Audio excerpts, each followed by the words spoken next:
Hello,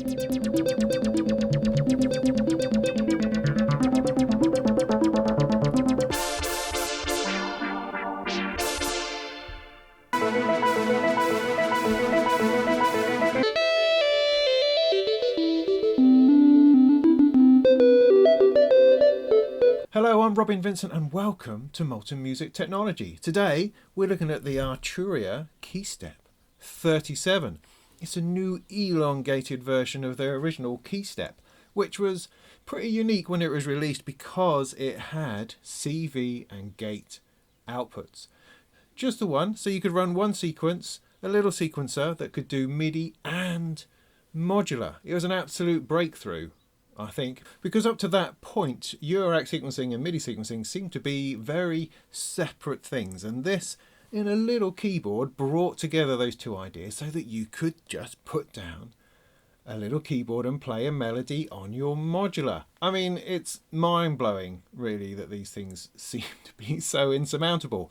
And so with the KeyStep 37 they've taken that idea and just pushed it out a little bit, tidied a few things up, added a couple of extra features, and of course more keys. So why would you want such a device? Well, because it's simple. Now this design and size and weight, because it is a hefty, really nicely heavy keyboard, is very similar to the bigger version, which is the KeyStep Pro.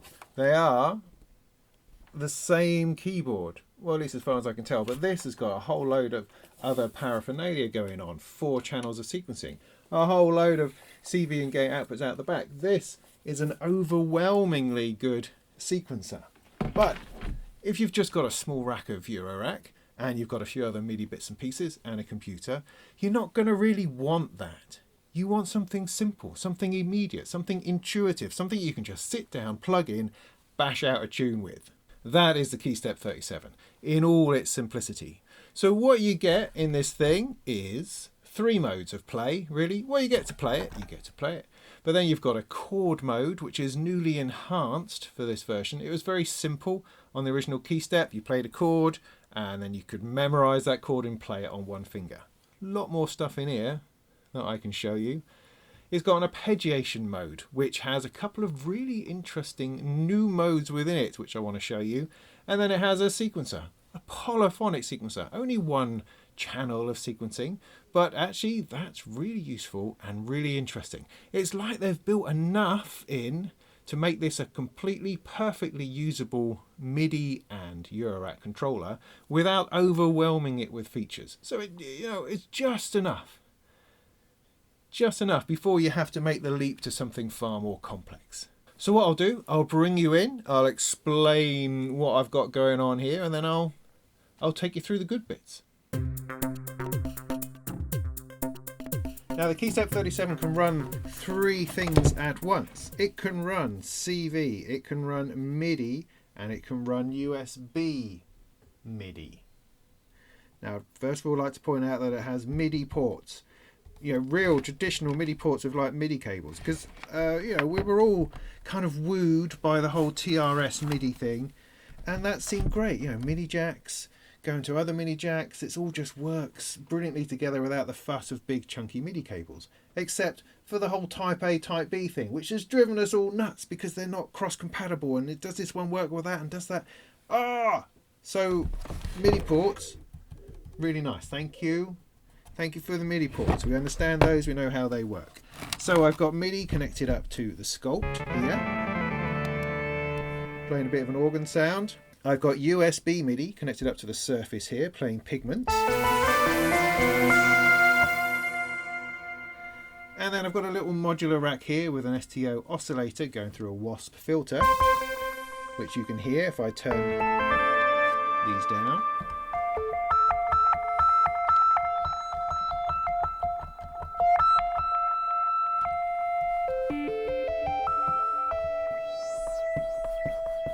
Now the CV outputs on the back give you pitch and gate, which is running the oscillator, and then you've also got a modulation output, and that output runs from the mod touch thing. It's not a mod wheel, obviously. It's a one of those weird touch strips, but that's all right. I can cope with that. So as I push that up and down, it gets sent out to control the cutoff on the filter. Now I've also got a slow LFO going in here, just changing the wave shape to give it a little bit of interest as it goes along. So if I bring the sculpt back in,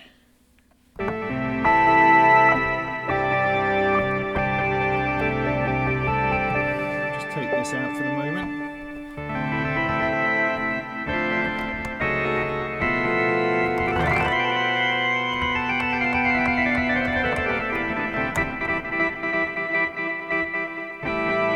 So it's a general normal MIDI controller playing MIDI stuff over here. Now the keyboard is what they call slimline.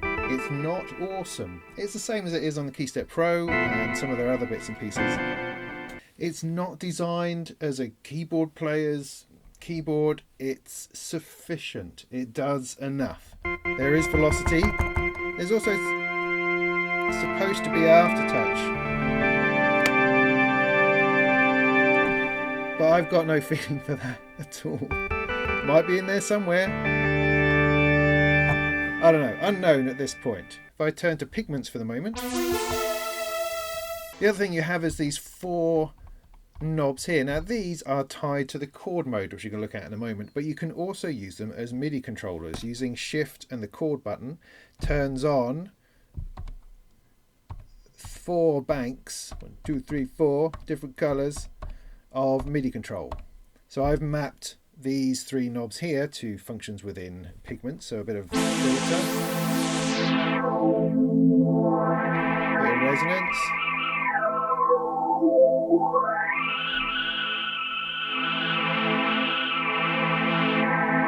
this one I haven't mapped to anything for some reason, and this one just to the volume. So what I'll do, I'm going to map this 3rd knob just by pressing this over here. I'm going to map it to the amount of modulation, whop that in. That looks great. Let's do that.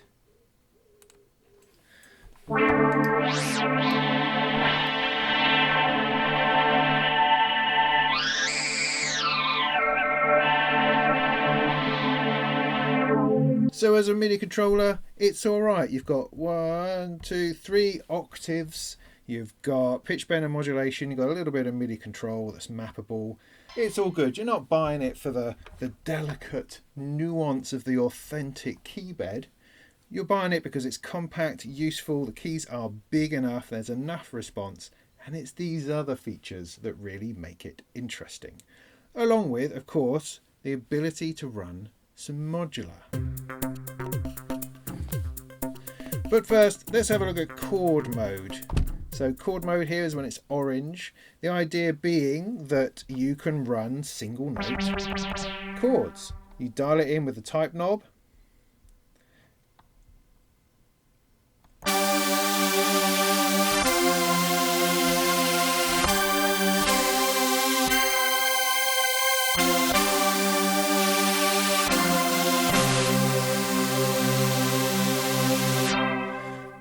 And there you have it. It's kind of that simple, but there's some interesting things within this that makes it a cut above your normal kind of chord mode. So first of all, you have no chord, then you have a user chord. Now you can memorize your own chord and hit a button and then use that. But otherwise, you start off with octaves.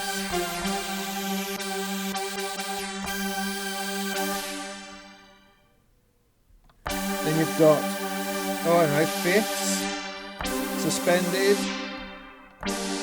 minor, minor 7th, 9th, 11th, then major, 7th, 9th and 11th. But then the next knob dictates how many notes are available within that chord. So you can bring it down to just 2 notes, go up to your triad, or all the way up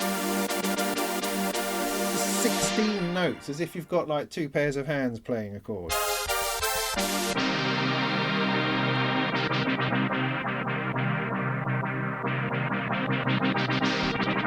Now it's interesting that the chord seems to re-trigger as you change the number of notes within it. And that's quite interesting in and of itself.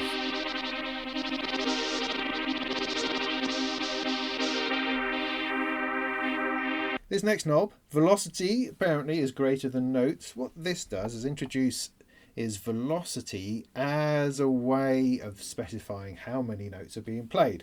What do I mean? So with this you can see I've got 1, 2, 3, 4, 5 being played. If I put the velocity in and I play lightly, if I play lightly enough, I can get one note to play. And as I increase the velocity, it adds more and more notes.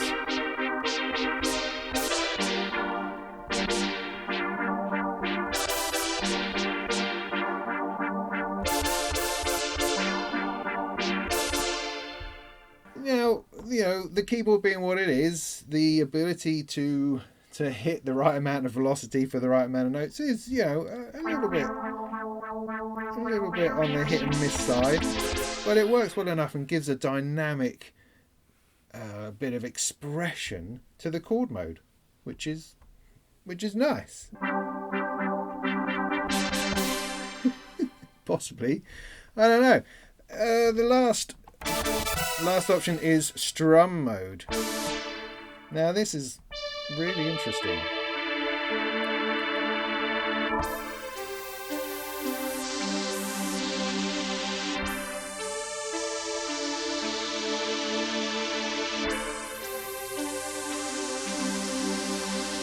So the idea is to replicate the strumming of a guitar or other instrument, but it goes further than that. So it can be tempo synced, and at the moment on -4, it's going lovely and slow down. If I wind it all the way the other way, it's going to go lovely and slow up. But then in between, you've got other things going on.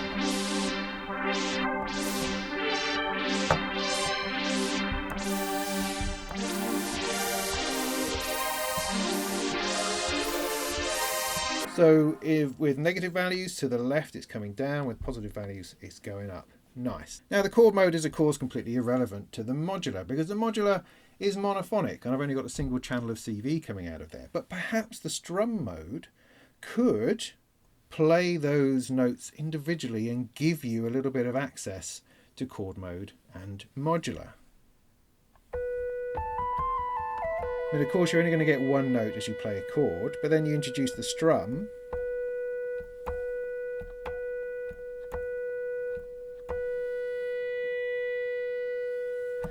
And no, nothing at all. So even though those notes are being introduced individually, and if I did come out of chord mode and do that myself, it would play the notes. It doesn't in strum mode. Put in a chord, put it in strum mode, see those notes coming in, but it doesn't do it. That's a shame. That's a missed opportunity, that one is. I kind of absolutely assumed that would work, and I'm a bit disappointed that it doesn't. The Arpeggiator then. To get the Arpeggiator to work, you just have to put it into play.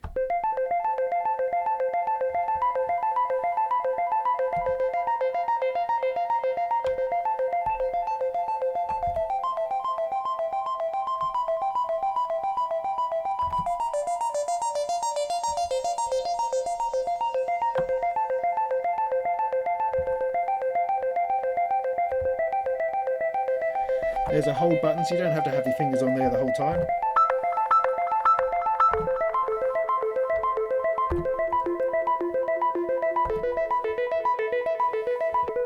And it gets that bit more interesting if I bring other things in too.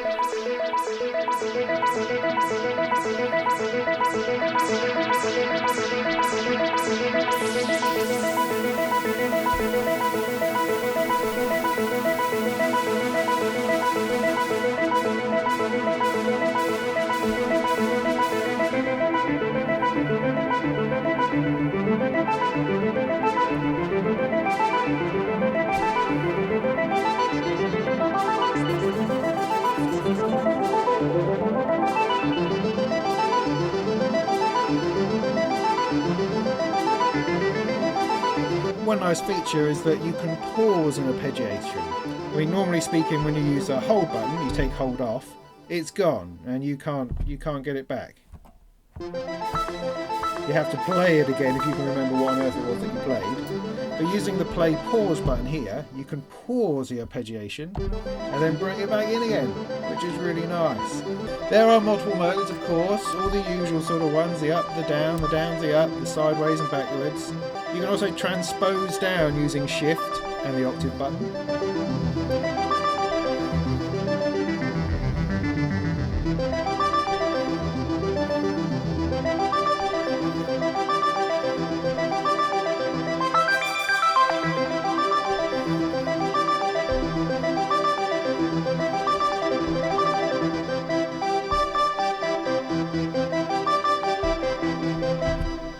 But there's a couple of modes I want to highlight particularly. They are walk and pattern.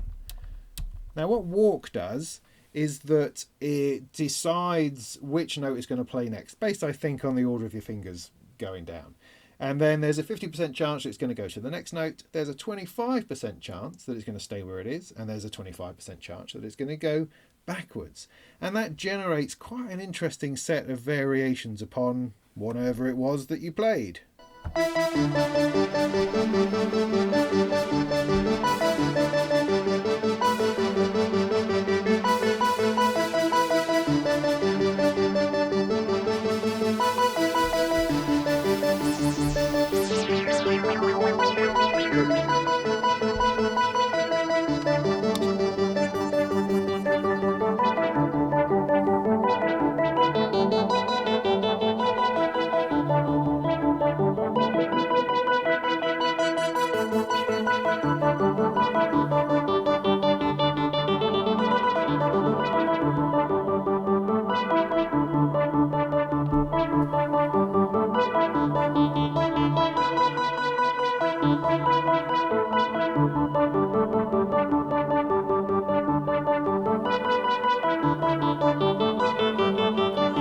While I'm here, I can show you these gate and swing options. You can't dictate how long a gate is, but you can change it by using the shift key and these keys here.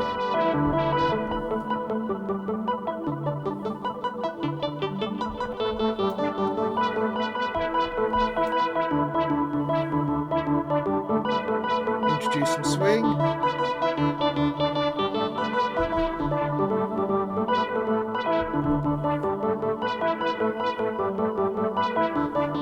Nice, I really like that. But there's one more, which is, I think, even better. It's called pattern mode.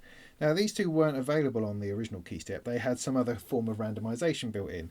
But this is a really kind of neat idea. The idea with pattern is that you play a bunch of notes, because it's an arpeggiator, as you would normally, and then it creates a random pattern out of those notes that then loops. So it's not like randomization, where it's just playing any old note whenever it likes forever. This creates a pattern. And what that does remarkably well is kind of create melodies and bass lines and things you weren't expecting just out of the notes that you were doing. Because, I mean, normally speaking, arpeggiators, they're great. You put them on, you mess with your sounds, you have fun. That's all right. But they don't necessarily tend to be an inspiring or creative side of what you're doing. But the pattern one really is. It's like having a random pattern button on a sequencer. It's really quite nice. But it's a random pattern that's based upon the notes that you've played, which kind of puts it under your control rather nicely.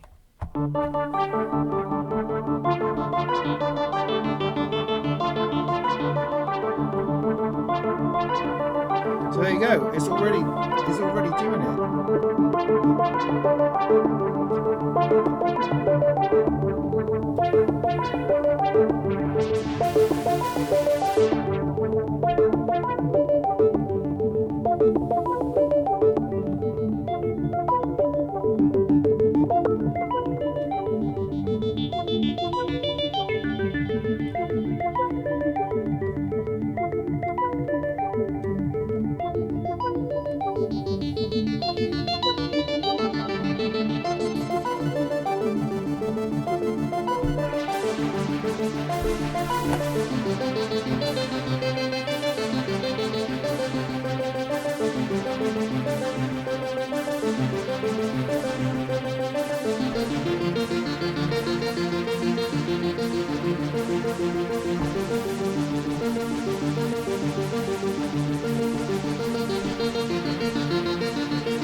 It's really nice. I could play with that. I could play with that all day. It's just brilliant. It's pumping out bass lines, it's pumping out melodies, and it's the looping of that that's so, I mean, so simplistically genius. Because, yeah, with other random modes, that's fine, but it's always random. And it can be good, that can be great.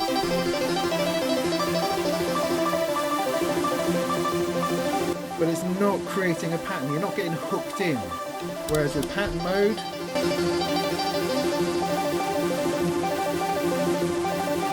it's repeating, you're being pulled in, you're starting to play, and it's really starting to happen. Whatever that is, of course.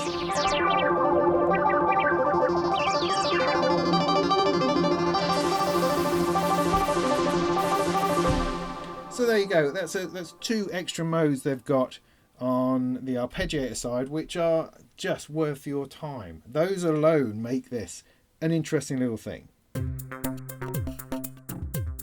So there's one more mode we've yet to explore, and that's sequencer mode. Now it's a 1-channel sequencer. You can just do a sequence. Now you can store 8 sequences into the little knob here, and you can rearrange those and save them in the MIDI control software app that I'm going to completely ignore during this video. But it's a useful app that lets you do all sorts of configuration and bits and pieces and save and rearrange your patterns. But otherwise you can record 8 patterns up to 64 steps into this knob here. It's a polyphonic sequencer. Up to 8 notes can be stacked onto a single step, which of course is only relevant to your MIDI gear, not relevant to your modular. But it's interesting in how you can use those things together to sort of have polyphony going on and monophonic stuff going on all at the same time because of its ability to run these 3 things together. But let's do a simple sequence with the modular. So to record your steps in sequencer mode, you've dialed in the pattern you want to do, hit record, play your notes. There you go, 16 notes.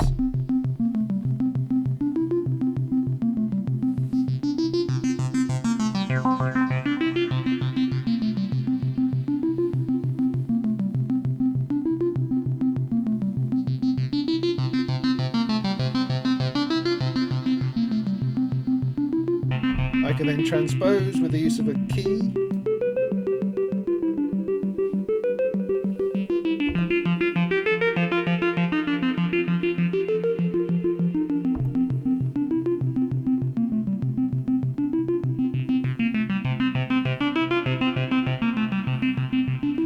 I can make use of the gate times.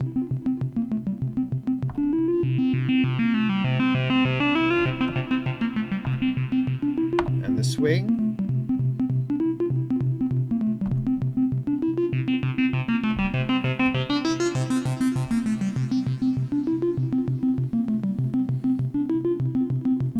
Now there's no direct note editing, so now these notes are in here, they're kind of in here, but I can overdub, and in terms of it being monophonic, I can replace the notes that are currently playing. So if I press record,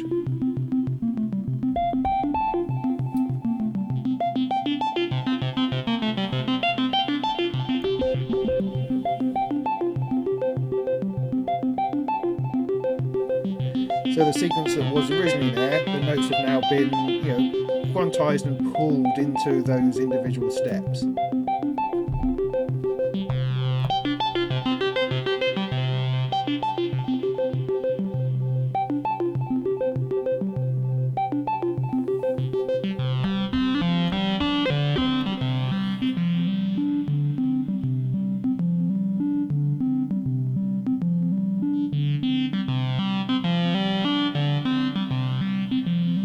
And if I'd rather just overwrite it, I just hit record again. Now I can put in rests and ties very easily using the tap button. So I could put in a completely different sequence of some kind by going, I don't know.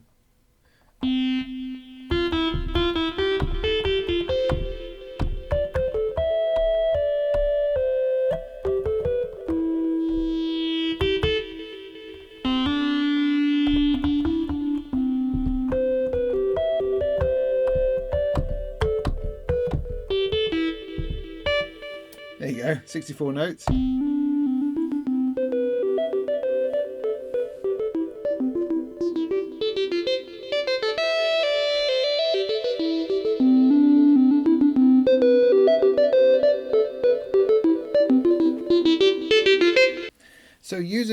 overdub mode, I can add some polyphonic elements to the monophonic bass line, which will only appear on the polyphonic instruments. Well, at least I think so. But when you're mixing this stuff together, interesting things can happen in the way that they collide and sort of affect one another. So let's put in another sequence and then add everything else back in.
Let's put in a complementary sequence into the next slot.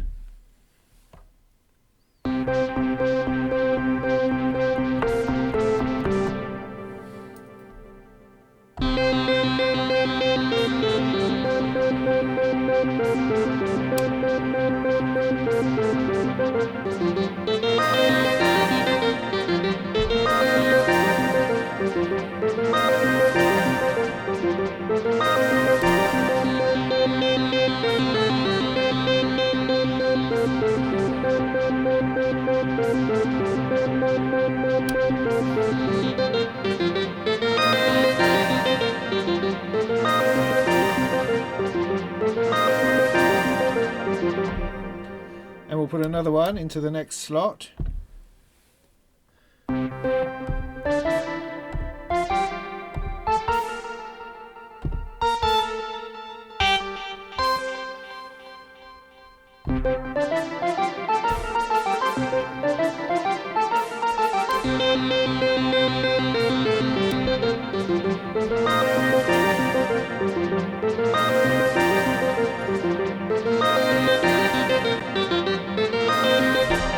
So I've now got 3 sequences programmed in, and I can swap between them, obviously by turning the knob. Now what you don't want is to accidentally trigger one sequence while you're moving on your way to the other one, because you might not necessarily have them next to each other in order. But with the use of the shift key, I can dial it in, and then it only actually activates when I release the shift key, which is a really useful feature. It also works on the timing. Let me show you. So we're currently on slot 2. I can hold shift, put it over to slot 4, and when I'm ready, I can let it happen. Put it back to the original one.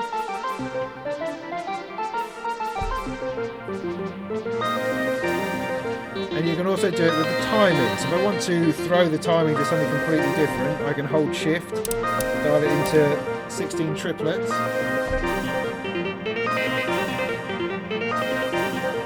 And then I can move to another timing without having to go through all of them.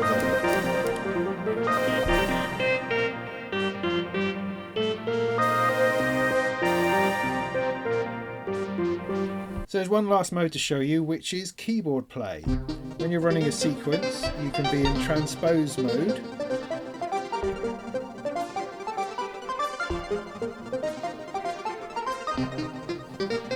But you can also be in play mode, where you can play over the top.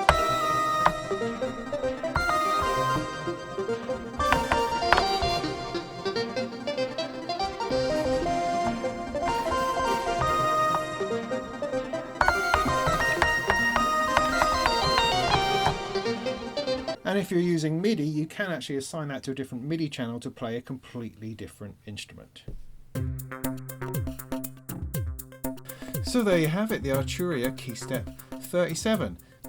It's exactly what it's supposed to be. It gives you single channel sequencing, some interesting arpeggiation, MIDI control and modular control. It doesn't take you to complicated places, it's simple, it's straightforward, it works, and with the new adjustments that they've made with the arpeggiator modes, the MIDI control knobs, the chord modes, it has an added level of creativity that the original didn't have. It's compact, it's sturdy, it's going to last at a gig, you can save 8 sequences to it and run your whole show. Kinda. I mean, obviously if you need something bigger, if you want more channels, then the Pro is for you, but it's a lot more expensive. It's got just enough features to make it a really good choice, I think, for a more modest setup. The only thing that disappoints me slightly is that they haven't really evolved the control voltage side of it at all. It's essentially the same as it was in the smaller KeyStep. So by that I mean they could have added another modulation output. They could have added something like an alternative gate mode. I'm slightly disappointed that the strum doesn't work with it. And also there's no ability to record that modulation. So for instance, I mean the modulation that's going to here out of the mod output on the back is using the mod strip, the mod wheel. And that's a MIDI thing, and MIDI is easy to record in sequences, normally speaking, so it doesn't seem like an enormous leap to record those things into the sequence to allow that to run into your modular. So just a little bit of modulation recording would have been awesome. It would have elevated it that bit more. But as it is, no, we've still got what we got on the last KeyStep. So although there's been lots of enhancements, lots of changes, some boosting to the MIDI side of it and the overall operation, there's nothing new as far as the CV is concerned. But as it is, for simplicity, intuitiveness, for running a small modular setup and MIDI, it's pretty fantastic. And it's a load of fun to play with. So thank you very much, Arturia, for sending the KeyStep 37 to me. It's been an absolute joy to make this video, and it's been a lot of fun exploring. I mean, I love having these three things together. I hadn't really considered combining a bit of monophonic modular with MIDI and software synths before. And it's really interesting having those layers going on and the way the mono stuff works, the way the poly stuff works. It's a lot of fun to play with from here, and you can get into all sorts of soundscapes and layering that perhaps you hadn't figured on before. Oh, and one last feature, which I always like, is an off button. I know, right? An on-off button, a rocker switch at the back. You would think that'd be kind of an obvious thing, but you'll be surprised on how many MIDI controllers don't have an off switch, which means they sit there and glow at you all night. Like I've got an Ovation over there that does exactly that, unless you pull out the cable. So an on-off switch is just a really useful thing. So thanks for that. And so there you have it, the Arturia KeyStep 37. I hope that's been useful to you, and in the meantime, go and make some tunes.